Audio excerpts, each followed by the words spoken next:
नमस्कार जंटी में स्वागत आपका। मैं हूं योगेंद्र, आप देख रहे हैं खास खबर। खास खबर में हम बात करेंगे एक ऐसे मुद्दे की। लोकसभा चुनाव से ठीक पहले नरेंद्र मोदी सरकार ने एक बड़ा ही मास्टर स्ट्रोक खेला है। वो है सवर्ण गरीबों को आरक्षण का 10% आरक्षण देने की बात सामने आ रही है कि मोदी कैबिनेट ने 10% आरक्षण का प्रस्ताव पारित कर दिया है। चर्चा यह भी है कि अब हाउस का जो दिन है वो बढ़ाए जा सकते हैं और इसमें इस बिल को पारित कराया जा सकता है। हालांकि इतना सहज नहीं है, संविधान में संशोधन करना होगा इस आंकड़े को पार करने के लिए, क्योंकि सुप्रीम कोर्ट पहले एक बात कह चुका है कि आर्थिक आधार कोई नहीं होता है, शैक्षणिक और सामाजिक पिछड़ेपन को आधार बनाया जाना चाहिए आरक्षण का। अब देखना होगा कि किस तरह से मोदी सरकार की ये डगर कारगर साबित हो पाती है, ये देखने वाली बात होगी। हालांकि कुछ राजनीतिक दलों ने कहा है कि मोदी का महज एक जुमला अगर लेके आएंगे तो हमें बड़ी खुशी होगी, वो चाहे आम आदमी पार्टी हो या एनसीपी हो।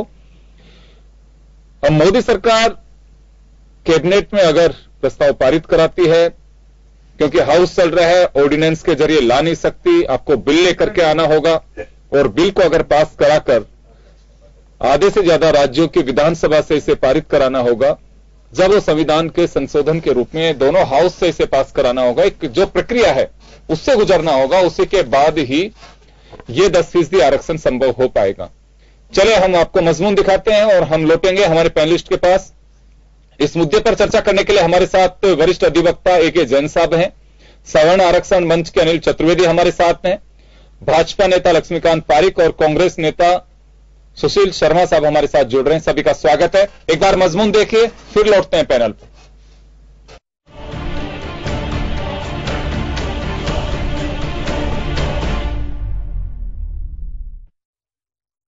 लोकसभा चुनाव से पहले मोदी सरकार ने एक बहुत बड़ा फैसला लिया है। मोदी कैबिनेट ने आर्थिक रूप से कमजोर वर्ग को सरकारी नौकरियों और शिक्षा में 10% आरक्षण देने की मंजूरी दे दी है। इसी के तहत गरीब सवर्णों को भी आरक्षण मिल सकेगा। इसके लिए संविधान संशोधन के जरिए सरकार आरक्षण के कोटे को बढ़ाएगी। सूत्रों के अनुसार जल्द से जल्द संसद में संविधान संशोधन विधेयक को सरकार पेश कर सकती है। इसके साथ ही आरक्षण का कोटा अब 49.5 से बढ़कर 59.5% हो जाएगा।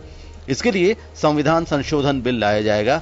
नए फैसले के बाद जाट, गुर्जरों, मराठों और अन्य सवर्ण जातियों को भी आरक्षण का रास्ता साफ हो जाएगा, बशर्ते वो आर्थिक रूप से कमजोर वर्ग में आते हों। मोदी सरकार के इस ऐलान से उन सभी को लाभ मिलेगा जिनकी सालाना आय 8 लाख से कम और 5 लाख से कम की खेती की जमीन होगी। इसके अलावा आरक्षण का लाभ उठाने वाले सवर्णों के पास 1000 स्क्वायर फीट से कम का घर होना, निगम की 109 गज से कम अधिसूचित जमीन होना, 209 गज से कम की निगम की गैर अधिसूचित जमीन होना और जो अभी तक किसी भी तरह के आरक्षण के अंतर्गत नहीं आने वालों को ही इसका लाभ मिल सकेगा। मैं समझता हूँ जो हमारा प्रस्ताव था 14% का, वो बिल्कुल मौजूद था और यहाँ की पिछली गवर्नमेंट ने 14% का आरक्षण का बिल पास कर रखा है, आगे कोई कार्रवाई नहीं करी। अब भी मैं चाहूंगा कि उनको 10 नहीं 14% की जो मांग थी उसके आधार पर फैसला करना चाहिए, संविधान में संशोधन करना चाहिए तत्काल। 1931 के बाद देश में सरकार की तरफ से कभी जातिगत जनगणना नहीं हुई। हालांकि 90 के दशक में गठित किए गए मंडल आयोग की रिपोर्ट के मुताबिक देश में पिछड़े वर्ग की आबादी 50% से ज्यादा बताई गई थी। 2007 में सांख्यिकी मंत्रालय के एक सर्वे में कहा गया था कि हिंदू आबादी में पिछड़ा वर्ग की संख्या 41% और सवर्णों की संख्या 31% है। 2014 के एक अनुमान के मुताबिक 125 लोकसभा सीटें ऐसी हैं जहां हर जातिगत समीकरणों पर सवर्ण उम्मीदवार भारी पड़ते हैं और जीतते भी हैं। पिछले साल मध्य प्रदेश, राजस्थान और छत्तीसगढ़ में विधानसभा चुनाव से पहले सवर्ण आंदोलन हुआ था। इसका सबसे ज्यादा असर मध्य प्रदेश में देखा गया था। तीनों राज्यों में कांग्रेस को जीत मिली थी। अनुसूचित जाति जनजाति संशोधन अधिनियम के खिलाफ सवर्ण संगठनों ने सितंबर में भारत बंद भी रखा था। ऐसे में देखना दिलचस्प होगा कि मोदी सरकार को इस फैसले का लोकसभा चुनाव में कितना फायदा मिल पाता है। ब्यूरो रिपोर्ट, जन टीवी न्यूज। ये चुनावी साल में आप जो लास्ट में आप इस चीजों को कर रहे हैं, ये तो कंप्लीट पॉलिटिकल वेंडेटा है ना। जब आप देश में एसटी एससी स्वर्ण को झगड़ा लगवा दिए लड़ाई लगवाने के बाद जब आप देख लिया कि राजनीति कोई लाभ फायदा नहीं हो रहा है, तो फिर एक नया गेम प्लान खेले। तो उसमें माइनॉरिटीज अन्य जो लोग हैं आर्थिक आधार पर, उनको भी लाइए ना आरक्षण में, एक ही सिर्फ अपर कास्ट को ही क्यों? बिल्कुल। समाज में न्यू पुअर, वो 9 गरीब लोग जो हैं, जो पराक्रांतर में गरीबी रेखा से नीचे चले गए, जो अपनी आर्थिक कारणों से रोजगार के क्षेत्र में, शिक्षा के क्षेत्र में पिछड़ जाते हैं, ऐसे 9 गरीबों को, न्यू पुअर्स को संबोधित किया गया। ये एक ऐतिहासिक और क्रांतिकारी निर्णय है।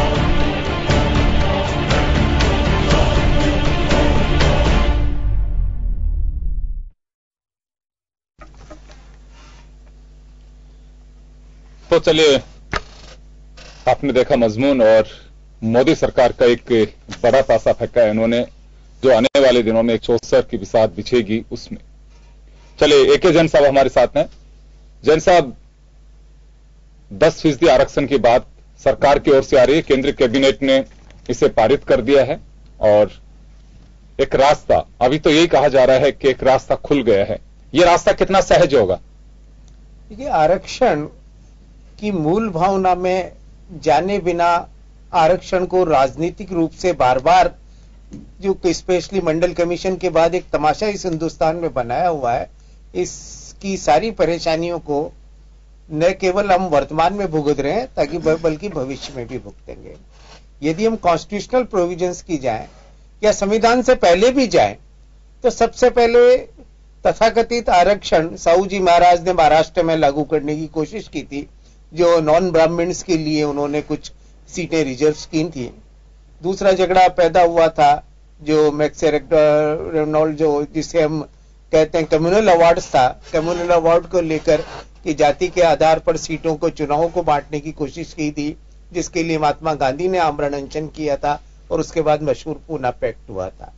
आजादी के बाद जब कॉन्स्टिट्यूशन के अंदर आरक्षण के प्रावधान रखे गए, तो उस समय ही सबसे पहले यह कहा दिया कि हम समता मूलक समाज की ओर जा रहे हैं, समानता हमारा मूल अधिकार है, परंतु जो अंडर प्रिविलेज क्लास है उनको बराबरी के लाने के लिए हम 2 तरह के प्रावधानों को कर रहे हैं। पहला तो आर्टिकल 15(4) में था, जिसमें था कि socially and educationally backward communities and SC व ST के लिए स्पेशल प्रोविजन गवर्नमेंट बना सकती है।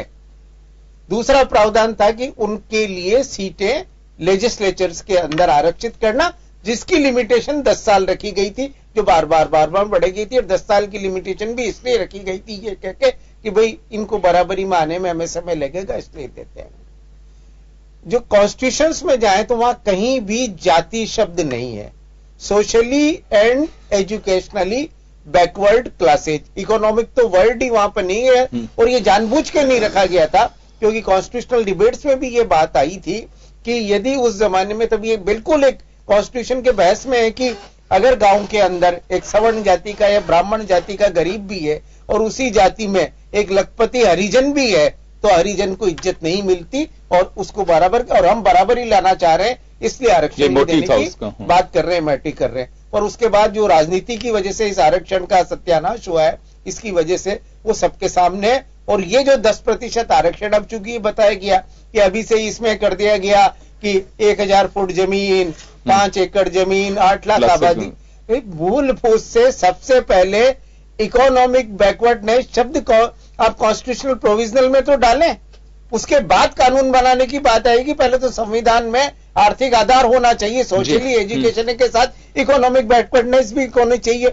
और फिर वो, क्योंकि संविधान के मूलभूत तत्व को या संविधान की जो मूलभूत संरचना है उसको टच करता है, उसके बाद इसको आपको कोर्ट्स के अंदर जस्टिफाई करना पड़ेगा।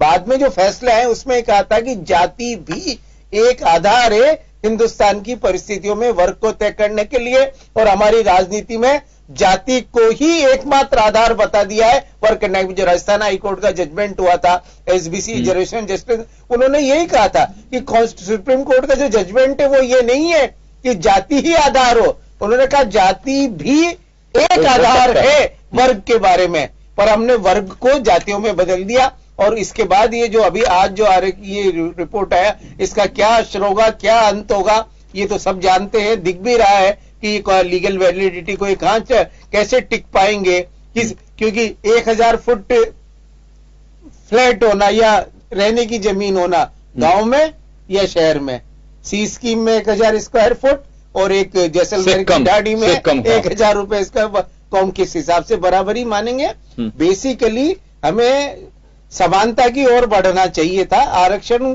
को धीरे धीरे कम करके वो स्थितियां लाने की ओर बढ़ना चाहिए था कि आरक्षण की जरूरत नहीं रहे, हम अंडर प्रिविलेज क्लास को इतना सक्षम बना दें। पर उसके बजाय जो आप अभी जो आंकड़े आए थे उसमें आया था कि पिछले 70 सालों में एससी और एसटी की जमीनें, स्पेशली दलितों की जमीनों की जो लैंडलेस लेबर्स है वो बढ़ गए हैं, उनकी लैंड आजादी के समय जितनी उनके पास थी उतनी भी अब नहीं बची है। तो इन परिस्थितियों में ऐसा लगता है कि राजनीति ज्यादा है और कानूनी इसका जो एस्पेक्ट है उसको जानबूझ के इग्नोर किया जा रहा है। तो चले, मंडल कमीशन के बाद से कई बार अन्य जातियों को खुश करने के लिए सरकारों ने समय समय पर कई हथकंडे, पैतरे या कहें कि अपने अधिकारों का प्रयोग किया, लेकिन सिरे कोई नहीं चढ़ पाया।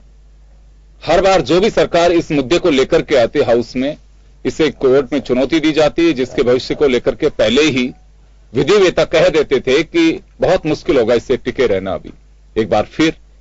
और संविधान में यह साफ लिखा हुआ है कि आधार जो आरक्षण का होना चाहिए वो शैक्षणिक और सामाजिक पिछड़ेपन को बनाया जाना चाहिए, आर्थिक और जातिगत आधार लिखा हुआ नहीं है, जिसमें आर्थिक आधार का तो कहीं उल्लेख ही नहीं है। जातिगत आधार को भी एक फैसले के अनुसार यह कहा गया कि इसे भी एक आधार माना जा सकता है, लेकिन उसमें भी आपको कमीशन, विभिन्न समितियां, उनकी रिपोर्ट के आधार पर। चले, अनिल चतुर्वेदी जी हमारे साथ में। अनिल जी, इस फैसले को आप किस तरह से देखते हैं?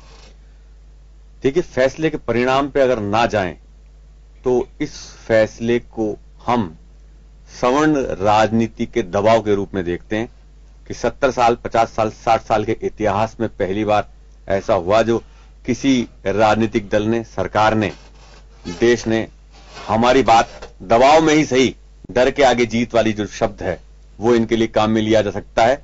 अनिल जी, डर किस बात का लग रहा है आपको कि डर सरकार डर के मारे या दबाव में इस कदम उठाया, ऐसा क्यों लग रहा है आपको? देखिए, पूरे हिंदुस्तान को पता है कि सर्व समाज संघर्ष समिति के बैनर तले हम पिछले 1 साल से संघर्ष कर रहे थे, जबकि SC/ST एक्ट में सुप्रीम कोर्ट के आदेश के बावजूद सरकार ने एक संशोधन कर दिया था, नया बिल लिया थे, तभी से हम विरोध कर रहे थे। और हमने आरक्षण की पुनः समीक्षा का, आपको भी विदित है, इसमें जोड़ा है कि आरक्षण की पुनः समीक्षा होनी चाहिए। उसके बाद जिन्होंने हमारी बातें, किसी भी राजनीतिक दल ने हमारी बात नहीं समझी, ना मानी, तब हम राजस्थान के साथ मध्य प्रदेश और छत्तीसगढ़, इन सभी क्षेत्रों में जहां विधानसभा चुनाव 2018 में संपन्न हुए, उसमें हमने ये तय पाया कि हम नोटा पर जाएंगे इस एस्पेक्ट को लेकर, और हमने स्पष्ट रूप से एक खुला चैलेंज देकर इनका विरोध किया। और करीब करीब राजस्थान में ही 5 लाख वोट नोटा के गए हैं। बीजेपी और कांग्रेस की जीत में मात्र 0.5% का अंतर रहा है। नोटा के पास करीब 1.9% वोट गए हैं, जो साफ साफ तय करते हैं कि राजस्थान में ही 18 विधानसभा सीटों पर जीत और हार का अंतर नोटा के वोट से कम रहा है। और जयपुर जिले की 3 विधानसभा सीटों पर नोटा ने अपना गजब का जादू दिखाया है, जिससे इनको पता लगा है कि सवर्ण वोट तो आपको लग रहा है कि सवर्ण वोट छिटकता जा रहा है बीजेपी के दामन से, और उसके प्रेशर में यह कदम उठाया गया है। चलिए, लक्ष्मीकांत पारिक हमारे साथ में, भाजपा नेता। लक्ष्मीकांत जी, आपके पास आना चाहूंगा। अनिल चतुर्वेदी जी का कहना है कि 3 राज्यों में सत्ता जाने के बाद सरकार काफी अंडर प्रेशर थी, उसी के चलते यह कदम उठाया गया है। और ये कुछ लोग इसे एक मोदी का मास्टर स्ट्रोक मान के चल रहे हैं लोकसभा चुनाव से पहले, लेकिन अभी अपने AK जैन साहब को सुना कि कई पेचीदगियां हैं इसे, क्योंकि संविधान में संशोधन के बिना यह संभव नहीं हो पाएगा। देखिए, देश की आजादी के बाद पहली बार कि सरकार ने स्वर्णों के बारे में विचार किया है। स्वर्ण जातियों को आरक्षण मिले, उनका पिछड़ा पद दूर हो सके, क्योंकि एक आर्थिक आधार पर एक आरक्षण के कारण कुछ खाई जो वर्गों के अंदर बढ़ गई, तो पार्टी का प्रयास भी वर्तमान सरकार ने। यहाँ न कोई दबाव रहा है, न किसी प्रकार की बात है। लोगों को, हम भारतीय जनता पार्टी को लगा कि आर्थिक एक आरक्षण होना चाहिए स्वर्ण जातियों के लिए। स्वर्ण जातियों को भी मुख्य धारा से जो बाहर होते जा रहे स्वर्ण, उनको मुख्य धारा में लाने की आवश्यकता है, क्योंकि उनका भी एक सामाजिक दायरा है। जो ब्राह्मण है, कायस्थ है, क्षत्रिय हैं, इन सबको कहीं न कहीं पिछड़ापन महसूस हो रहा था। लगातार एक वर्ग की समीक्षा करते हैं तो बंद कमरों के अंदर इस बात को सामने करीब आता था कि वर्ग भेद की खाई लगातार बढ़ने लगी थी। उस खाई को पाटने का काम माननीय मोदी जी की वर्तमान सरकार ने किया है और मैं समझता हूं कि सभी राजनीतिक दल लगभग सभी राजनीतिक दल इसमें सहयोग करेंगे। उस सहयोग के कारण मंगलवार को जब संविधान के अंदर संशोधन का बिल पेश होगा तो मेरे मानना है कि हम सब लोगों का जो जितना विरोधाभास है वह सब लगभग कल दूर हो जाएगा। अभी तक आज मैं देख रहा था आम आदमी पार्टी, एनसीपी, आरएलपी, इन सभी पार्टियों ने इसका स्वागत किया है। खासकर कांग्रेस के प्रवक्ताओं ने भी अभी तक इसे डिनाई नहीं किया, किसी भी दृष्टि खारिज नहीं किया है। माननीय गहलोत साहब जो कह रहे थे कि 14% होना चाहिए, 10% कम हुआ है। गहलोत साहब कह रहे हैं 55 वर्षों से अधिक समय तक आपकी सरकार रही, आपने तो 5% पर विचार नहीं किया, 14% आप मांग आज कर रहे हैं। हमने कम 10% की बात को उठाया तो सर उसको ले जाकर संसद में रखने का एक साहसपूर्ण कार्य किया है। तो मैं समझता हूँ सरकार ने एक बहुत बढ़िया काम किया है और सवर्णों को देने का प्रयास किया है कुछ ना कुछ। इस देश के अंदर जिस प्रकार का कुछ जातियां समझ रही थी कि हमारा कोई धनी दोरी नहीं है, हमारा कोई सुनने वाला नहीं है, क्योंकि हम आर्थिक रूप से कमजोर हो गए हैं और जो लोग कमजोर हो गए थे उन्हें वास्तव में आरक्षण। लक्ष्मणगंज एक सवाल जरूर उठेगा, ये बात सही है कि चलिए लोग कहेंगे ना से कुछ तो अच्छा है, आप लोगों ने इस बात की सुध ली है, लेकिन ये कहेंगे कि चुनाव के वक्त ये फैसला क्यों लिया सरकार ने, इससे पहले भी लिया जा सकता था। समय रहते देखिए संवैधानिक पेचीदगियां जो है, कानून की जो पेचीदगियां उसे दूर भी किया जा सकता था। देखिए ये सब इससे कम समय में दूर होगी, निश्चित रूप से दूर होगी। चाहे संविधान में संशोधन की आवश्यकता होगी तो संसद का विशेष सत्र भी इसमें बुलाया जाता है। सभी राजनीतिक पार्टियां इसमें अभी तो सत्र चल रहा है, इससे आगे भी बढ़ाया जा सकता है। इससे आगे बढ़ाया जा सकता है क्योंकि इसमें आगे सभी राजनीतिक पार्टियां सहयोग करती है। तो पहली बात, अब आप कहते हैं कि इसको अंतिम समय क्यों लिया गया, मैं पूछना चाहता हूँ। एक आधा गिलास गालियां भरा हुआ है कि 55-60 वर्षों तक जिस पार्टी की जिन लोगों की सत्ता रही उन लोगों ने इस दिशा में क्यों नहीं काम किया।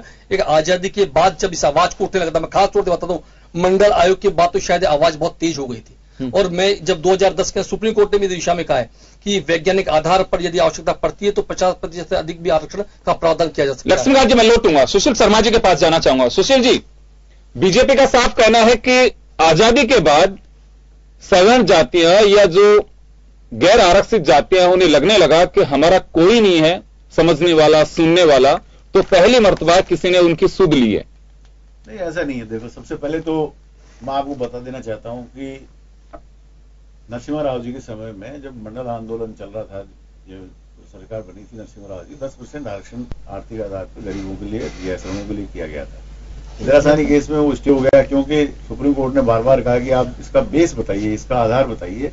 अटल बिहारी जी की सरकार आ गई थी, अटल बिहारी जी की सरकार के समय इस मामले की पैरवी ढंग से नहीं हुई और वो नतीजा उसके खिलाफ चला गया। दूसरी बात है, 14% राजस्थान में आरक्षण हुआ, उसमें कांग्रेस ने सर्वसम्मति से इसको विधानसभा में पास कराया। हम मांग करते रहे कि जो है केंद्र सरकार इसको पास करे, और हमारी अल्पमत सरकार थी, मिलीजुली सरकार थी, वो बड़े फैसले हम नहीं ले पाए। लेकिन जहां तक 10% अचानक आरक्षण लेने की बात है तो ये श्रेय नहीं लें कि पहली बार इन्होंने ऐसा किया। पहले कांग्रेस ने प्रयास किया था, ठीक है, सुप्रीम कोर्ट बीच में आ गया, अब इन्होंने ये प्रयास किया, सुप्रीम कोर्ट अभी बीच में है, अब इनकी पूर्ण बहुमत की सरकार है, अब ये संविधान में संशोधन के बिना इसको लागू नहीं किया जा सकता। ये सीधा सीधा सुप्रीम कोर्ट के जो फैसले हैं उसके बाहर जा रहा है।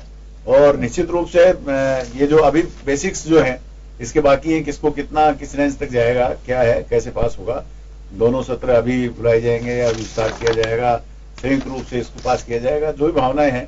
लेकिन कुल मिला के ये जो बिल आया है ये देश की जनता का, भारतीय जनता पार्टी के फेल्योरशिप और उसके खिलाफ एक जनाक्रोश है, जिसको दबाने के लिए इन्होंने किया। कोई एहसान नहीं कर रहे हैं, ये इनका कोई एहसान नहीं है, इनके पास कोई चारा नहीं रहा। इन्होंने नोटबंदी की बिना सोचे समझे देश को भुगतना पड़ा। आज करोड़ों लोग जो है सड़कों पर आगे बेरोजगार हो गए। अभी तो आज से बात है सुशील जी, इस विषय पर कांग्रेस का क्या कह रहा है ये बताएं। स्वागत करते हैं, विरोध करते हैं, ये बताएं, ठीक होगा। आप स्वागत करते हैं, विरोध करते हैं, बता दें। कांग्रेस बता दें आप अरे गरीबों साथ है नहीं है, इसका बिल्कुल समर्थन करेंगे नहीं करेंगे। मैं तो आप सीधे से पूछ रहा हूँ, जनता सवाल पूछ रही है आपसे कि आप गुमराह नहीं करें, आप संसद में बताएं, बाहर बताएं, आपके प्रवक्ता बताएं, आप बताएं इस बिल का विरोध करते हैं। अरे आप प्रवक्ता हैं, बताएं किस बिल का विरोध करेंगे, इसके साथ खड़े होंगे, ये तो बताएं कम से कम। अरे बताएं सभी, हमको समझ में आ गया। आपको 5 वर्षों समझ में क्यों नहीं आया? आपको कई बार बाहर बैठे, आपकी समझ में क्यों नहीं आया? तब समझ में क्यों नहीं आया? चलो हमारे समझ में आ गया, आपके भी समझ में क्यों नहीं आया ये बता दें। बिगड़ी है, अरे हमारी आज बिगड़ गई, बहुत अच्छा काम हो गया, सबका अच्छा हो गया। अब आप तो ये बता दें स्वागत कर रहे नहीं कर रहे, सीधा प्रश्न पूछ रहा हूँ, स्वागत या विरोध? जनहित में कोई भी अरे विरोध या स्वागत? उसका विरोध या स्वागत यही तो पैदा हो रहा है यहाँ पर, क्यों गुआ जनता जी? सुशील जी यहाँ सवाल ही है, सुशील जी आप बिल्कुल चलिए, हम मानते हैं कि आप गरीबों के साथ हैं। मैं सिर्फ इतनी सी बात जानना चाह रहा हूं कि बीजेपी लगातार यह बात कह रही है कि हम देर से बिल लेकर के आ रहे हैं, जल्दी लेके आ रहे हैं। इश्यू ये नहीं है कि आजादी के इतने साल बाद या जब से आरक्षण की व्यवस्था लागू की है उसके बाद एक जो खाई बनती जा रही है, किसी ने कभी सवर्ण गरीबों के बारे में नहीं सोचा। पहली बार किसी ने कदम तो उठाया, ये कहना है बीजेपी का। देखिए, चुनाव में जो वादे किए वो एक भी पूरा नहीं हुआ और ये एक नया इन्होंने कार्यक्रम दिया है। अभी ये कार्यक्रम ऐसा है कि ये वर्षों से निश्चित रूप से मांग चल रही है, इसी हर चीज का समय होता है। अब इन्होंने ये अचानक ये फैसला किया जो इनकी किसी भी इसमें कार्यक्रम में शामिल नहीं था, तो इससे स्पष्ट है और इसमें सारी पार्टी इसमें जो है स्वागत कर रही है, इसमें कोई बात ही नहीं है। और ये जो फैसला ऐसा है कि निश्चित रूप से इसको पहले तो संविधान में संशोधन करके लागू करवाएं और फिर ये आम आदमी तक जो इसका फायदा पहुंचे, किस सीमा तक क्या है क्या नहीं, अभी तक पूरी स्थितियां जो है अभी टीवी के माध्यम से ही पता चल रही है। और चूंकि कल आपने संसद में बुलाया है, संसद में इसको रखा है, तो कल सारी स्थिति देश के सामने स्पष्ट हो जाएगी। कोई भी व्यक्ति किसी गरीब के खिलाफ नहीं है। हम लोग गरीब का विकास, चाहे वो किसी भी जाति का हो, और खासकर नरसिम्हा राव जी ने इसकी शुरुआत की थी। आप ये बार बार श्रेय ले लें, आजादी के बाद हमने ऐसा कर दिया, हर बार पहली बार ऐसा होता है देश में। आपका कोई वैज्ञानिक आधार नहीं था, वैज्ञानिक आधार सुप्रीम कोर्ट अटकता नहीं आपका फैसला, आप रखा नहीं, ढंग से काम किया नहीं आपने, जो कहा वो अटल बिहारी के समय हो गया, आपने क्या अच्छा कर दिया, आपने मुख्य रूप से पैरवी नहीं की उसकी ढंग से, आपके आजकल में काम नहीं हुआ, आपका वैज्ञानिक आधार नहीं था, ठीक नहीं था, इसलिए आपकी सुना रही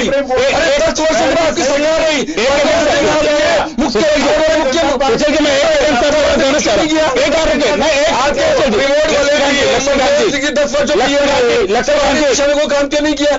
हाँ जी, मैं जरा एक बार रोक रहा हूं आपको। मैं AK जैन साहब के पास जाना चाहूंगा, इसके विधिक प्रारूप को लेकर के हम चर्चा करेंगे। एक बार जैन साहब आपके पास आना चाहूंगा, क्योंकि देखिए एक पर्टिकुलर टाइम पीरियड में सारी चीजें कराना बहुत जरूरी है। अब इसे एक अध्यादेश के जरिए भी लागू नहीं कर सकते क्योंकि हाउस चल रहा है, इसका बेनिफिट सरकार उठा सकती है। दोनों सदन में इसे पारित करा करके फिर राज्यों की विधानसभा के पास भेजा जाए तो इसका बेनिफिट सरकार उठा सकती है। अगर संभव है कि अधिसूचना जारी हो उससे पहले इसे देखिए, सबसे पहले जैसे मैंने पहले ही कहा था कि कैबिनेट की मीटिंग से अधिसूचना जारी करके अध्यादेश लाकर आर्थिक आधार पर आरक्षण लागू नहीं किया जा सकता, जब तक कि संविधान के आर्टिकल 15 में 16 में संशोधन करके आर्थिक शब्द आर्थिक पिछड़ेपन को वहां पर जोड़ा जाए और उस जोड़ने के बाद देश की आधी विधानसभाएं उसको अप्रूव करें, क्योंकि ये संविधान का आर्टिकल 15 जो कि मूल अधिकारों का भाग है उसके अंदर संशोधन है, साधारण संशोधन नहीं है। और उसके बाद 15 और 16 में दोनों में संशोधन करें और उसके पश्चात आपको जो हमारा कॉन्स्टिट्यूशन में समानता का अधिकार दिया गया है, उस समानता के अधिकार को कहां किस लेवल तक ये आपका अमेंडमेंट टच करेगा, इसकी कॉन्स्टिट्यूशनल वैलिडिटी जब तक तय नहीं हो जाती तब तक ये है सिर्फ चुनावी दौरान आने वाली ऐसे ही अध्यादेश अधिसूचना है। तो आपका कहना साफ है कि पहले जब तक 15(4) और 16 में संशोधन करके आर्थिक आधार को आर्थिक शब्द नहीं जुड़वाएंगे तब तक संभव नहीं है। सरकार पहले आर्थिक शब्द, क्योंकि अभी तक जो आरक्षण का आधार है वो है आप सामाजिक और शैक्षणिक पिछड़ेपन के आधार पे ही आपको आरक्षण मिल सकता है, और ये जो आरक्षण दिया जाएगा ये आर्थिक आधार पे दिया जाएगा। 1931 के बाद कोई भी जातिगत आधार पे जनगणना हुई नहीं है, और उसी को भी अगर हम आधार मान करके चलते हैं तो संविधान में कोई उल्लेख आर्थिक आधार का नहीं है। सुप्रीम कोर्ट ने अटल बिहारी वाजपेयी सरकार के वक्त और राज्यों के हाई कोर्ट ने कई मर्तबा इस बात को लेकर के पूछा है कि आपके आरक्षण का आधार क्या है, और जैसे ही आर्थिक आधार बताया जाता है उसको खारिज कर दिया जाता है, क्योंकि हमारे यहां पे चाहे जुडिशरी हो चाहे पार्लियामेंट हो, हम संविधान के दायरे में बंधे हुए हैं। अगर ये नहीं होगा तो फिर अराजकता होगी। कहीं ना कहीं कोई एक गवर्निंग बॉडी हमारे पास में होनी चाहिए जिसको हम फॉलो कर सकें। और ये संविधान है, संविधान के दायरे के बाद आप जाकर कुछ नहीं कर सकते। पहले सरकार हालांकि लेकर के आई है, कहना बहुत जल्दबाजी होगा कि सरकार कैसे इसे पास कराएगी। सरकार के पास में सबकी सहमति के आधार पर पार्लियामेंट को वो ताकत है, इसे दोनों सदनों में पास कराकर राज्यों के आधे से ज्यादा राज्यों की विधानसभा में इसे पारित कराकर पहले आर्थिक शब्द जोड़ा जाएगा, फिर एक आधार बनेगा, उसके बाद ही आरक्षण के बिल को अमली जामा पहनाया जा सकता है। क्या जैन साहब, एक बार फिर आऊंगा आपके पास में, तो पहले संविधान में संशोधन होगा, उसके बाद ही इस बिल या ऑर्डिनेंस जो भी गवर्नमेंट लेके आएगी उसका एक आधार हो सकता है। निश्चित रूप से, पर संविधान में संशोधन आप आर्थिक आधार जोड़ने का क्या कारण बताएंगे? जब हमारे संविधान की कॉन्स्टिट्यूशनल डिबेट्स में ये लिखा हुआ है कि हम समानता के अधिकार से परे जाकर अंडर प्रिविलेज क्लास को बराबर बरसों से, हजारों सालों से जो भेदभाव और शोषण की परंपरा रही है उसके लिए बराबरी पर लाने के लिए, सामाजिक रूप से पिछड़े वर्गों को बराबर लाने के लिए उनके लिए आरक्षण शब्द भी नहीं है, वहां पर स्पेशल प्रोविजंस, विशेष प्रावधान करने का छूट सरकारों को दी गई है। अब उस परिस्थिति में कुल मिलाकर आरक्षण का आधार एक जाति को आधार बनाकर जो वर्ग से जाति में कन्वर्ट कर दिया गया उसे, और अब जाति से भी आप धर्म और धर्म के बाद धन से का कन्वर्ट करते जा रहे हैं। प्रश्न ये तो है सामाजिक रूप से जिन वर्गों को आप देने के लाए, क्या उन्होंने बार बार रिव्यू किया आपने कि जिन लोगों के फायदे के लिए किया, कौन से वर्ग है जो अब उस पिछड़ी कैटेगरी में नहीं रहे? कभी भी नहीं किया, बल्कि दिन प्रतिदिन पिछड़े वर्गों की किसी भी रूप से तादाद हिंदुस्तान में बढ़ती जा रही है। दुनिया का अकेला देश है जहां आजादी के बाद पिछड़ों की तादाद कम होने की बजाय बढ़ती जा रही है। राजनीतिक रूप से जमीनी हकीकत चाहे नहीं हो, पर यह वोटों की राजनीति की वजह से यह पहला देश है जहां हम अपने पिछड़ेपन को बढ़ाते जा रहे हैं, पिछड़ेपन को कम करने की बजाय। तो चलिए, ये एक आधार जब तक नहीं बताना होगा, आधार का भी एक आधार होना चाहिए कि आप किस ग्राउंड पे ये आरक्षण देना चाहते हैं। उस ग्राउंड का भी आपके पास में ग्राउंड होना चाहिए कि ये एक आधार होगा, इसकी वजह से हम ये देना चाहते हैं। कोई भी काम होता है तो उसका एक लॉजिक होता है कि आखिर ऐसे आज मुझे यहां से दिल्ली जाना है, दिल्ली पहुंचने का कोई आधार होगा, बाई एयर जाऊंगा, बाई ट्रेन जाऊंगा, बाई बस जाऊंगा, कोई तो एक आधार होगा वहां पहुंचने का, वो मुझे बताना होगा, मेरे समझ में होना चाहिए कि किस तरह से मैं पहुंच पाऊंगा वहां। तो यही रूट लाइन पहले सरकार को तय करके हाउस में रखनी होगी कि इस आधार पे हम ये शब्द जोड़ना चाहते हैं। बड़ी डिबेट का विषय है, सहज नहीं है ये डगर। चलो एक छोटे से ब्रेक के लिए रुकेंगे, ब्रेक के बाद वापस लौटते हैं।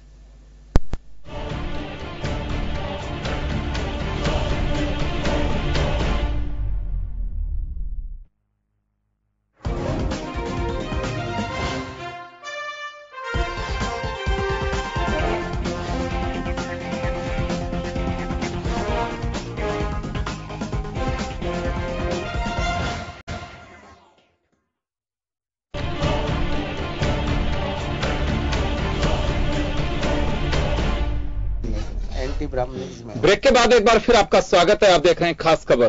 बात कर रहे हैं मोदी सरकार के कैबिनेट के 10% सवर्ण गरीबों को आरक्षण दिए जाने की बात का। एक बार फिर मैं अनिल चतुर्वेदी जी के पास आना चाहूंगा। अनिल जी, आपने पहले कहा कि अंडर प्रेशर गवर्नमेंट ने यह डिसीजन किया है, लेकिन गवर्नमेंट ने जो डगर अपनाई है वो सहज नहीं है। उसकी वैधानिक और संवैधानिक पेचीदगियां जो हैं उनको लेकर के के जैन साहब ने एक एक का खुलासा किया है, जिसका आधार बताना होगा कि किस आधार पे कैसे आप आरक्षण देना चाहते हैं, क्यों देना चाहते हैं। जी अनिल जी। देखिए साहब, ऐसा है कि कोई भी सरकार जब बिल लेके आती है तो वो पहले से प्री प्लान्ड होती है। ये आपको पता है कि इस समय न केवल बीजेपी है बल्कि और सभी राजनीतिक दल सकते में है कि क्या सवर्ण वर्ग इस तरह से खुला चैलेंज कर कर मिट्टी में मिलाने की शक्ति रखता है। और मैं आपको बताऊं कि चाहे लोकसभा हो, चाहे राज्यसभा हो और चाहे आदि विधानसभाएं हो, कोई भी राजनीतिक दल संशोधन के बिल को और अमेंडमेंट के बिल को और इस रिजर्वेशन बिल को का विरोध नहीं करेगा। जो भी विरोध करेगा उसके लिए हमारी नजरें चाक चौबंद है। हमने आज से 3 दिन पहले स्वर्ण आयोग के मंडल के और बोर्ड के गठन की भी डिमांड कर दी है राजस्थान कांग्रेस मुख्यमंत्री से। तो हमारी नजरें चाक चौबंद है। हम इसको अगर बिल को पटल पे लाएंगे और प्रक्रिया को आगे बढ़ाएंगे तो संवैधानिक प्रक्रिया को रोकने के बीच में जो भी बाधा आएगा हम उसे बिल्कुल निश्चित रूप से उसे पीछे हटा देंगे। और यह भी तय मानिए कि कोई भी बाधा बनने नहीं आएगा। वो अलग बात है कि जिद और बहस के सामने डिबेट में कोई कुछ ऊपर नीचे बात बोल दे, परंतु यदि लेकिन अनिल जी ये बात सही है, यहां देखिए संविधान ना किसी की ताकत से चलता है, ना पर्टिकुलर किसी इंडिविजुअल माइंड से चलता है, ना किसी पार्टी की हुकूमत से चलता है और ना किसी से इंप्रेस्ड होता, ना बाइस्ड होता है। संविधान अपने रूलिंग के तरीके से चलता है। संविधान वो पवित्र ग्रंथ है जो हमारे डेमोक्रेटिक सिस्टम को हैंडल करता है। आप कह रहे हैं कि हम किसी भी बाधा को आने नहीं देंगे, बाधा का विषय नहीं है यहां पे, यह संवैधानिक दायरे की बात है।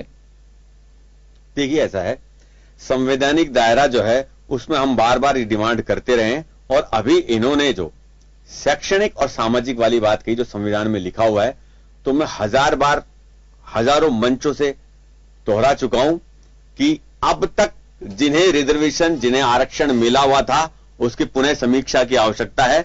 उनकी आवश्यकता पूरी हो चुकी है।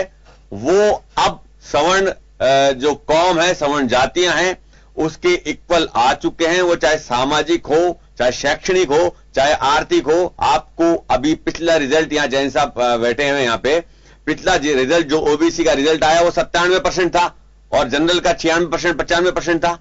देखिए प्रामाणिकता के साथ बात कर रहा हूं मैं कि उनका स्तर, ये स्तर उठाने के लिए परिकल्पना संविधान में दी गई थी। हम संविधान की पूजा करते हैं, संविधान को बिल्कुल स्वीकार करते हैं और संवैधानिक तरीके से ही हम ये बात कह रहे हैं कि जिन्हें आवश्यकता थी, जिस कम्युनिटीज को, जिन कौम को, जिन समाजों को आवश्यकता थी, उन समाजों ने उसका भरपूर लाभ लिया है और आज वो बैकवर्ड नहीं है। अब जनरल सामान्य वर्ग जिसको कि इससे दूर रखा गया, अछूता रखा गया, अब वो बैकवर्ड की स्थिति में आ चुका, वो सामाजिक रूप से पिछड़ चुका, वो आर्थिक रूप से अगर आप नहीं स्वीकार करते हैं तो इसके भी हमारे पास अनेकों प्रमाण हैं। और जहां आर्थिक और सामाजिक रूप से आदमी पिछड़ जाता है तो शैक्षणिक स्थिति तो आप देख ही रहे हैं। आपने शिक्षण संस्थानों में, चाहे विश्वविद्यालय हो, चाहे कॉलेज हो, चाहे बड़े बड़े एजुकेशन के सेंटर्स और हब हैं, आपने वहां पे भी रिजर्वेशन दे रखा है और उन्होंने 70 साल उस रिजर्वेशन का लाभ लिया है।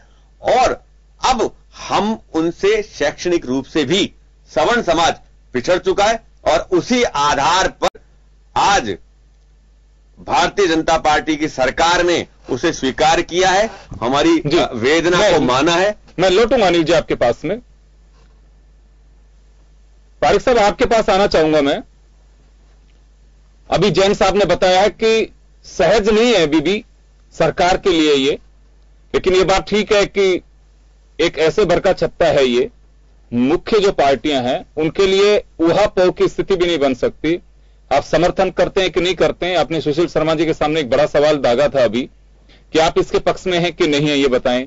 अरविंद केजरीवाल अपने सहमति जता चुके हैं कि सरकार अगर ऐसा करेगी तो हम सहयोग कर सकते हैं, ट्वीट के जरिए संजय सिंह ने, एनसीपी ने, और भी पार्टियां साथ आ सकती हैं। अशोक गहलोत ने जैसे कहा कि हम तो 14% की मांग कर रहे हैं और सरकार उस वक्त हमारे बिल को अगर कंसिडर कर लेती तो आज ये स्थितियां नहीं बन पाती। लेकिन जैसे अभी अनिल चतुर्वेदी कह रहे हैं कि समीक्षा का वक्त है, सरकार को साथ में इसकी समीक्षा भी करनी चाहिए, क्योंकि यह भी जो प्रारूप लेके आएंगे या फिर आर्थिक आधार को इसमें जोड़ना होगा तो उसके एक पृष्ठभूमि बन सकती है। इसी तौर पर अभी तक जो विषय है वो 50% जो आरक्षण है उससे कोई छेड़छाड़ नहीं होगी, वो आरक्षण बरसू जारी रहेगा। 10% आरक्षण सवर्णों को दिया जा रहा है, ब्राह्मणों को, कायस्थों को, क्षत्रियों को, वैश्यों को दिए जाने वाली बात यहाँ पर चल रही है। ये जो संविधान की धारा 15-16 है, इसके तो संशोधन के मात्र कल बिल पे इस विषय पर पेश होने वाला है। संसद में तो बहस होगी, कौन कौन राजनीतिक दल इसके साथ खड़े होते हैं भी सबके सामने होगा। क्या प्रारूप उसका बिल का आने वाला है वह भी सबके सामने होगा और किस प्रकार का संशोधन वहां पर आने वाला है, उसमें आर्थिक शब्द जोड़ा जाना है, अन्य कोई शब्द जोड़ा जाना है, वह सब शब्दों के साथ कल वहां पर सदन में बहस होने वाली है। निश्चित रूप से उसके बाद हम सब यहाँ बैठ के समीक्षा कर रहे होंगे तो मुझे लगता है कि बड़े सुखद अंदाज में होंगे। सुशील जी शब्द मेरे साथ खड़े होंगे, मुझे ऐसा विश्वास है। कांग्रेस शायद इस स्वर्ण जाति के इस बिल को शायद भारतीय जनता पार्टी खड़ी होगी और मौजूदा पैरवी करेगी, और नहीं करे तो मैं जैसे अनिल जी बता रहे हैं कि जो विषय अनिल जी ने रखा है वो कांग्रेस देखेगी, लेकिन मेरा सीधे तौर पर मानना है कि 2000 आपने नरसिंह राव समय जिस बिल को पेश किया उसका वैज्ञानिक आधार, जो उसका वैज्ञानिक दृष्टिकोण था, वैज्ञानिक कमजोर था, उसमें कहीं ना कहीं कोई कमी थी, इसी कारण उसको कोर्ट के माध्यम से उसको निरस्त होना पड़ा। लेकिन हमारा मानना है कि संपूर्ण रूप से हमने इसका अध्ययन किया, अध्ययन करने के बाद एक बार इस बिल को वैज्ञानिक आधार बनाकर कल सदन में पेश करने वाले। लेकिन सर इसका साइंटिफिक रीजन नहीं, इसका तो आपको लो ग्राउंड देखना पड़ेगा, आपका विधिक आधार पे ये संभव है। देखिए निश्चित रूप से विधिक आधार, लेकिन विधिक आधार के अंदर उसका वैज्ञानिक आधार, साथ ही साथ उसकी आवश्यकता और उसको उस जाति की आवश्यकता क्यों, आर्थिक आधार पर आवश्यकता क्यों, इन सब विषयों पर भी विवेचना होगी। जब इन सब विषयों पर विवेचना होगी तो निश्चित रूप से सदन के अंदर निकलकर एक अच्छा और गंभीर विषय होगा, तो सभी पार्टियों का उस पर विचार होगा। विचार होगा तो मेरा मानना है कि हिंदुस्तान भर के अंदर यदि विधानसभा में बात करें तो अधिकांश विधानसभाएं भारतीय इस पक्ष में बिल के पक्ष में शायद खड़ी होंगी, और लोकसभा मेरा मानना है कि इस प्रकार का आज स्वागत लोगों ने किया, चाहे आम आदमी पार्टी की और शरद पवार जी ने किया हो, आरएसपी ने किया हो, और इन सब लोगों ने जिस प्रकार समर्थन किया और कांग्रेस ने भी मुखर होकर के इस प्रकार का अभी तक इसके बारे में विरोध नहीं किया है। मुझे लगता है कांग्रेस के अभी अशोक गहलोत जी कह रहे थे, मुझे लगता है कांग्रेस की प्रवक्ता का अभिषेक मनु सिंघवी ने जरूर कहा कि बिल देर से आया गया है, 4.5 साल बढ़ाना चाहिए। तो मैं तो उनको निवेदन करना चाहता कि 55 साल तक आप ले आते हो ठीक होता, लेट तो आपने कर दिया, और 10 साल मनमोहन सरकार थी नरसिंह राव जी के बाद में, उस समय आपने विचार किया होता तो शायद लेट नहीं होता। अब आपको लग रहा है कि लेट हो गया क्योंकि हमने इस पर विषय पर काम किया है, और जो काम करता है उसके लिए कोई कमी निकाली जा सकती है, क्योंकि कमी निकालना आपका स्वभाव और संबंध निकालेंगे। लेकिन आपने 10 वर्षों में आप बता दें आपने क्या किया, विषय पर बता दें आप। अरे जनता ने पता क्या किया पता नहीं, आप क्या पता जनता ने क्या किया, किस सदन किया, आप क्या जनता ने क्या किया आप बता दें। मैं तो सुशील फिर पूछूंगा आपसे, अरे सुशील जी बता जाएंगे ना यहाँ पर कि आप पक्ष में या विरोध में खड़े, बता दो दीजिए। अरे सुशील जी कुछ नहीं चाहता, सुशील जी जनता जानना चाहती है कि कल बिल का समर्थन करेंगे या विरोध करेंगे, बता दें अच्छा लगेगा। जब तक सुनना चाहते हैं आपके मुंह से, आपके गहलोत जी क्या कहना चाहते हैं, राजस्थान कांग्रेस की विधानसभा में जब बल आएगा तो समर्थन करेगी या नहीं करेगी, बता दें। क्या करने वाले कल आप इस विषय पर क्या करेंगे, बता दीजिए ना, समर्थन करेंगे नहीं करेंगे बताइए ना, ये हम देखेंगे। अरे हम देखेंगे कि आप क्या करते हो, आपकी ऊपर की स्थिति है क्यों, बता दें क्यों नहीं है। 14 लाख तो सभी का विश्वास, ये 15% जनता क्या करे, चलो इस बात का जवाब। अरे सीधे तौर पर आपने अब तक क्यों नहीं किया जवाब इस पर जनता रोकना चाह जनता क्यों नहीं किया, सुशील जी बताइए ना, सुशील शर्मा साहब एक बार के लिए क्यों नहीं किया, दोनों भर दीजिए ना। मेरा एक सवाल सुनिए, मेरा एक सवाल सुशील जी, मेरा एक सवाल सुशील जी मेरा एक सवाल एक बार मेरा सवाल सुन लीजिए। मेरा सवाल देखिए, चुनाव जैसे जैसे नजदीक होंगे कई पालों में बॉल फेंकी जाएगी इसी तरह से। आरक्षण का इश्यू नहीं है, कर्ज माफी का इश्यू हो, आरक्षण का इश्यू हो, कई ऐसे मुद्दे सामने आएंगे जो आए दिन आपको चौंका सकते हैं। काश ये 5 साल की प्रक्रिया में अगर समय रहती चीजें आई तो शायद हो सकता है कि समय के साथ इन्हें दुरुस्त भी किया जा सकता है। लेकिन सरकार के सामने अब बड़ी चुनौती यह होगी, क्या वास्तव में अधिसूचना लगने से पहले चाहे आर्थिक शब्द जुड़वाने की बात हो या 10% आरक्षण देने के रास्ते को कैसे साफ कराएगी, ये बड़ी चुनौती है। अनिल जी आपके पास आना चाहूंगा मैं। अगर ये पेचीदगियां मुंह बाहे खड़ी रही, जहां की तहां रहती हैं, सरकार अपनी तरफ से ये मान करके चलती है कि 10% सवर्ण गरीबों को आरक्षण का पासा तो हमने फेंक दिया, अब इसका असर भी हम देखेंगे, तो इसे इसको किस तरह से देखेंगे आप, आपसे जानना चाहूंगा मैं। देखिए ऐसा है कि बहुत अच्छा पासा इन्होंने फेंका है, उसका स्वागत है, क्योंकि मैं बार बार ये बात कह रहा हूं कि हमने लेकिन पासे में मछली आएगी कि रहेगी, ये जानना चाहता हूं। नहीं, मछली नहीं आएगी, मैं यही कह रहा हूं, पासे को पासा ही कहा हमने। देखिए ऐसा है, हमें परिणाम चाहिए। हमने सभी राजनीतिक दलों का बहिष्कार करके, देखो वोट देते हैं, ये बहस चल रही है राजनीतिक दलों की, राजनीतिक दलों को वोट डालते हैं वर्ग। आपने किसानों को खुश करने के लिए किसानों की कर्ज माफी का एक नया फंडा चालू कर दिया। आप मजबूर थे, आपने कभी सवर्णों को नहीं पूछा, किसी भी राजनीतिक दल ने सवर्णों की बहुत भयंकर अनदेखी करी है।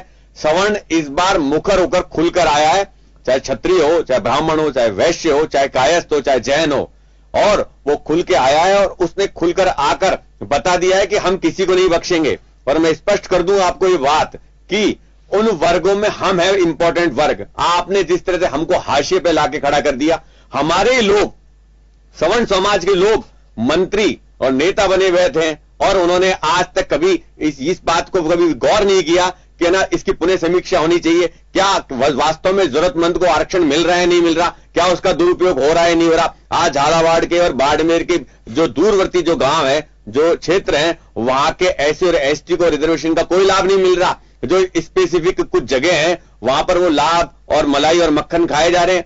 तो आप इसकी समीक्षा, क्योंकि आपको विचार नहीं आया, कारण आपने सोचा कि सवर्ण जाति, सवर्ण समाज जो है वो हमारा गुलाम है। और मैं आपको यकीन करके बता देता हूं, इस बार स्पष्ट रूप से आपके मन में ऐसा क्यों लगता है? मुझे नहीं लगता है कि कोई भी राजनीतिक दल आजादी के बाद कोई किसी को गुलाम भी समझता होगा। ये कहा जा सकता है कि वो हमें एक वोट बैंक की तरह यूज करते रहे हैं। हाँ, तो गुलाम कोई किसी को नहीं समझ सकता। मैं बताता हूं आपको, बिल्कुल ऐसा होता है। ऐसा इसलिए होता है, कारण क्या है, जब सत्ता में हमारे ही लोग बैठे होते हैं और हमारे साथ ही मुंहजोरी करते हैं और हमें ही चाकू दिखाते हैं कि नहीं आपके लिए काम नहीं करेंगे, हमें ही पीठ दिखाते हैं। सत्ता में हमारे लोग बैठे हैं और हमें ही पीठ दिखाते हैं। और सत्ताधारी जो दल हैं और विरोधी दल हैं, उनका मानना यह होता है कि हां, उस समाज के लोग तो यहां बैठे तो हैं, कोई दिक्कत नहीं, देख लेंगे। परंतु हमने कहा कि चाहे कोई भी समाज का दल, कोई भी समाज के व्यक्ति, स्वर्ण समाज का व्यक्ति, चाहे वो ब्राह्मण हो, चाहे क्षत्रिय हो, चाहे वैश्य हो, चाहे कायस्थ हो, राजनीतिक दल में कहीं भी बैठा हो, और चाहे उसको किसी भी व्यक्ति को किसी भी राजनीतिक दल ने टिकट क्यों ना दिया हो, हम सभी का बहिष्कार करेंगे और नोटा पे जाएंगे। और हमने वो करके दिखाया, और इसीलिए हमने कहा कि मैं तो वो जानना चाहता हूं आपसे कि सरकार अपनी तरफ से पहल करके हाउस में अमेंडमेंट का बिल लेके भी आ जाती है जी, क्योंकि एक प्रक्रिया है ये जी। राज्यों को अपनी विधानसभा की बैठकें कॉल करनी पड़ेंगी, इतना सहज नहीं है। और मुझे जो लगता है कि मार्च फर्स्ट वीक में संभवतः आचार संहिता लग सकती है। समय सरकार के पास में बहुत कम है, क्योंकि 2 महीने का ये वक्त है जी। अभी इसमें किस तरह से करा पाएंगे, बहुत फास्ट कराना होगा। अगर ये बिल महज एक डॉक्यूमेंट ही बनकर के रह जाता है, नहीं होता है, तो एक भरोसा तो करना होगा आपको कि चलिए आजादी के इतने साल बाद बीजेपी ने हमारी सुध ली है। जो बीजेपी का दावा है कि कुछ तो हमने किया है, तो कुछ तो हमने किया है, उस पर भरोसा रखेंगे, या फिर वापस उसी जैसे कांग्रेस कह रही है या दूसरे दल कह रहे हैं कि महज एक चुनावी जुमला फेंका है इन्होंने, होना जाना कुछ नहीं है, हम तो लंबे समय से इसकी मांग करते आ रहे हैं। क्या माना जाएगा? देखिए, ऐसा है कि संघर्ष समिति इसका पूरी तरह समीक्षा करेगी, और मैं आपको आपके माध्यम से ही बता देता हूं, दर्शक जहां जहां बैठे हैं और सुन रहे हैं, कि अभी तो ये ट्रेलर आया, पिक्चर तो अभी बाकी है साहब। इन 4 महीने में तो सवर्ण समाज को बहुत आनंद आने वाला है, और कम से कम इसी बहाने सवर्णों के लिए कुछ नई नई अच्छी योजनाएं निकल के आएगी। बहुत अच्छे आयोग, बहुत अच्छे जैन साहब यहां बैठे हैं, वकील साथी, प्रलोभन निकल के आएंगे जो हमारे लिए बहुत लाभ के होंगे। तो अभी हम आपके उससे है ना, आपके मंच से यूं थोड़ा बोल दे कि नहीं हमें प्रलोभन दिया जाएगा तो मान जाएगा समाज। देखिए, ऐसा है, प्रलोभन से समाज नहीं मानेगा, उसकी पूरी तरह समीक्षा होगी, उसकी विवेचना होगी, और उस समीक्षा और विवेचना के बहाने हमें यह भी पता लग जाएगा कि हां, हमारे खिलाफ और कौन करने जो मुखर रूप से आ रहा है। हम समीक्षा करेंगे, विवेचना करेंगे स्पष्ट तौर से, और खुले तौर से देखेंगे कि हां, किसने वजूदी रूप से काम किया है, किसने मौखिक रूप से काम किया है, और कौन विरोध कर रहा है। देखिए, बड़े ताज्जुब वाली बात है, मैंने है ना कई राजनीतिक दलों को अभी और स्पष्ट रूप से कल सामने आ जाएगा कि ना 2 दबे कदमों से है ना हमारा विरोध कर रहे थे ना। देखिए, रामविलास जी पासवान और उन्होंने सहमति जताई है। मेरी बात सुनो, आज ही सहमति जतानी पड़ेगी, बेटा आ रहा है चुनाव में, सहमति जतानी पड़ेगी, अजी साहब सहमति जतानी पड़ेगी, बेटा चुनाव में आ रहा है। अनिल जी, रोकना चाह रहा हूं मैं, तो चलिए ये बड़ा रोचक है।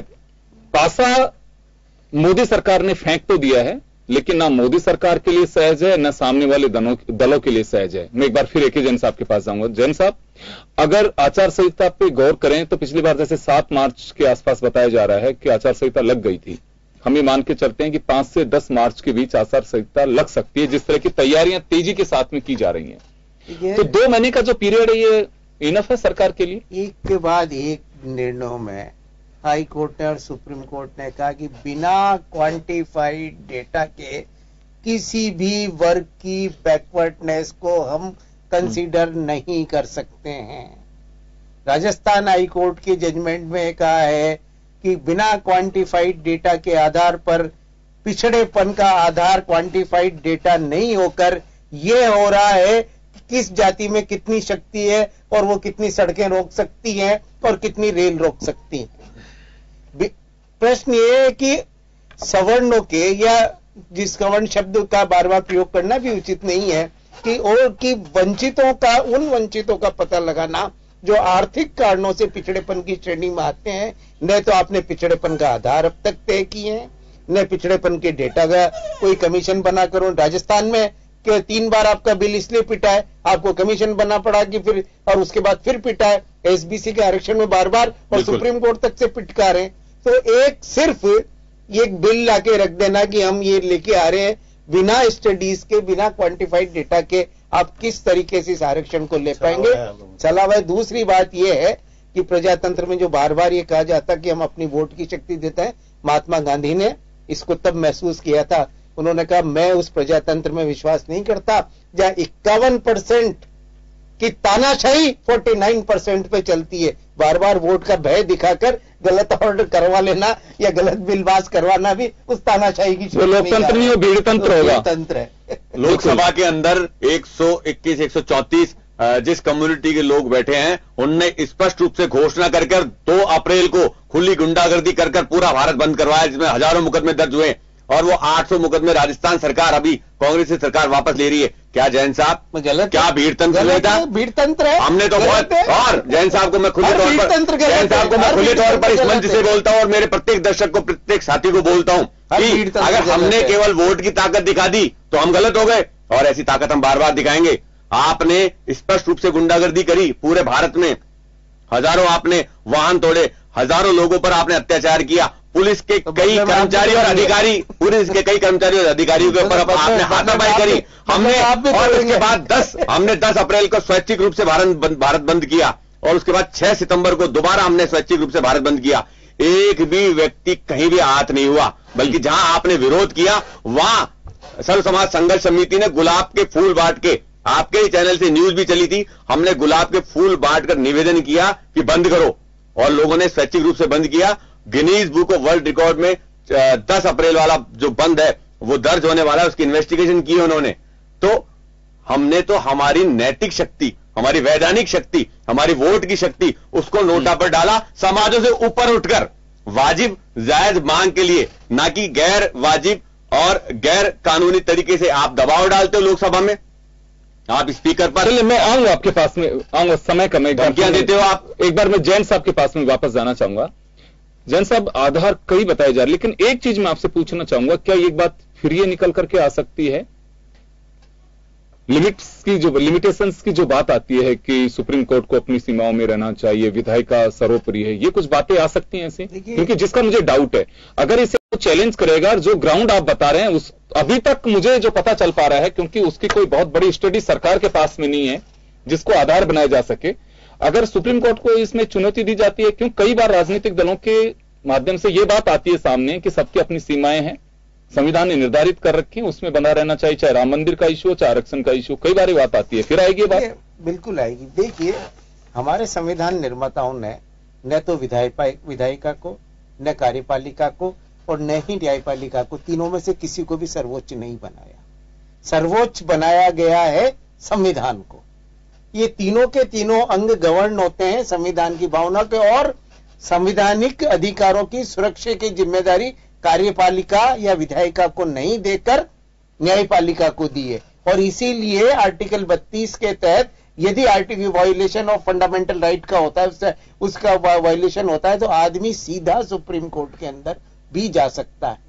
ये सिर्फ इसीलिए प्रावधान किया गया, और इसीलिए जो बेसिक स्ट्रक्चर फॉर्मूला जो आया है केशवनंद भारती के जजमेंट के बाद कि आपको इतनी शक्तियां विधायिका को नहीं है, कल से विधायिका ये चाहे कि हम तो इस संविधान को ही एबॉलिश करके और नया संविधान लाते हैं, तो क्या वो ला सकते हैं? संविधान के मूलभूत ढांचे में परिवर्तन करने का अधिकार विधायकों को भी हमारे संविधान निर्माताओं ने नहीं दिया है। जी चलिए, मैं एक बार लक्ष्मीकांत जी और सुशील जी के पास जाना चाहूंगा, 2-2 मिनट का वक्त दूंगा आप लोगों को, लेकिन प्लीज आप एक दूसरे को आप गतिरोध इसमें पैदा ना करें, कि खुद ही बोलने वाले हैं, सब लोग देख रहे हैं। सहज नहीं है लक्ष्मीकांत जी, जो मुझे संदेह भविष्य के लिए नजर आते हैं, मैंने जैन साहब के साथ उन्हें शेयर भी किया है। हालांकि मैं तो यही चाहूंगा कि रास्ता साफ हो, सरकार की अपनी एक्सरसाइज होगी, क्योंकि इतने दिमागदारी वहां बैठे हैं जब इस बिल को तैयार करके लेके आए हैं। लेकिन जो आधार दिखाई देता है, क्योंकि ये कोई कुंडली में गुड़ फोड़ने जैसी बात नहीं है। अगर कमीशन बनाया जाता है, किसी रिपोर्ट को तलब किया जाता है, रिपोर्ट तैयार होती है, चौतरफा पता लग जाता है उसका, क्योंकि इतना बिल्कुल बारीकी से काम नहीं होता है। जो कभी कोई आधार दिखाई नहीं दिया सरकार के साथ में, किस तरह से करा पाएगी सरकार इससे? देखिए, सरकार ने बड़े आधार के साथ, वैज्ञानिक आधार के साथ, अपने तथ्यों के आधार पर, कई सारे निर्णयों के आधार पर, कई सारे दृष्टांतों के आधार पर इस निर्णय करने की समीक्षा की है। और जब संविधान कल इसको पेश करने जा रहे, संविधान में संशोधन का बिल पेश करने जा रहे हैं, तो मैं समझता हूँ कि सारी आपकी आकांक्षा, आपकी जो मन में जितनी बातें, उनका सब निराकरण कल हो जाएगा। पहली बात, मेरे जैन साहब बता रहे थे कि सुप्रीम कोर्ट इत्यादि, मैंने कई बार विधायिकाओं ने कई बार न्यायपालिकाओं के निर्णय को हिंदुस्तान बदला है। आवश्यकता पड़ने पर कई बार ऐसे निर्णय विधायिका को करने पड़ते हैं जिनकी आवश्यकता जनता को शायद उससे अधिक होती है, और जनता के वो निर्णय जनता के लिए ज्यादा सुटेबल होते हैं जो विधायिका करती है। तो मैं नहीं समझता कि आरक्षण जो ये बिल आने वाला है, इस बिल के अंदर कोई यदि कोई कानूनी अड़चन आती है सुप्रीम कोर्ट के माध्यम से, तो मेरा मानना है इसी तौर पर कि यदि सभी दल एक होकर के एक मुखर होकर यदि विधायिका के माध्यम से अपनी पावर का इस्तेमाल करे, तो मैं नहीं समझता कि इस बिल को कोई रोक पाएगा।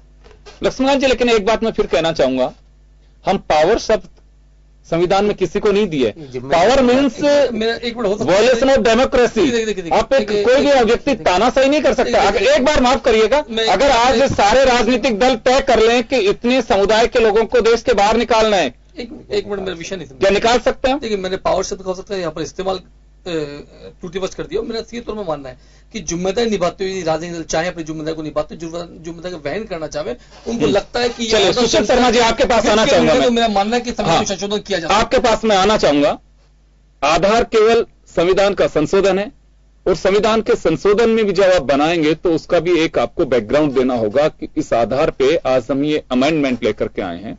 ये किसी पार्टी का विषय नहीं है, इसमें सभी पार्टियों के सामने एक चुनौती होगी। अगर कोई खिलाफत करता है तो जैसे अभी अनिल जी कह रहे थे कि हम भी ये देखेंगे कि कौन किस तरह से क्या अपनी भावनाएं प्रदर्शित करता है।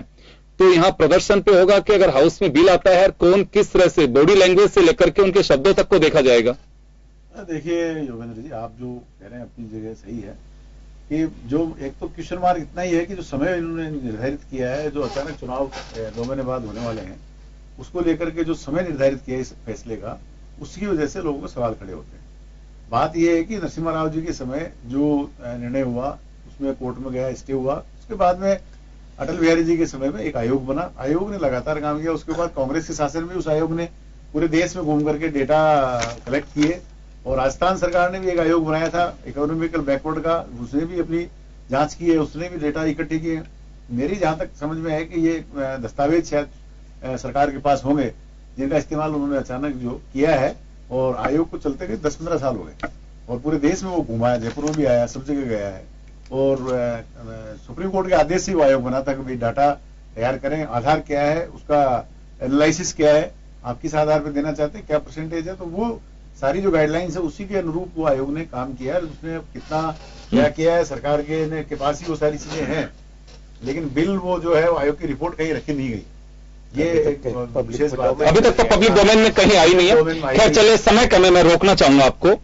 तो कुल मिलाकर के एक बड़ा पासा नरेंद्र मोदी सरकार ने फेंक तो दिया है, लेकिन अब इस पासे से किस तरह से वोट फंस पाएगा, नहीं फंस पाएगा, ये देखने वाली बात होगी। और सरकार इसे संविधान संशोधन के लिए किस प्लेटफॉर्म को कैसे यूज करेगी, ये देखने वाली बात होगी। लेकिन रास्ता, जैसे मैंने पहले भी कहा कि सहज नहीं है, लेकिन अब सरकार को सहज करना है। चुनौतियों का सामना कैसे करेगी, ये देखने वाली बात होगी। बहुत बहुत शुक्रिया आप सभी का, और खास खबर में बस इतना ही। दीजिए इजाजत, नमस्कार।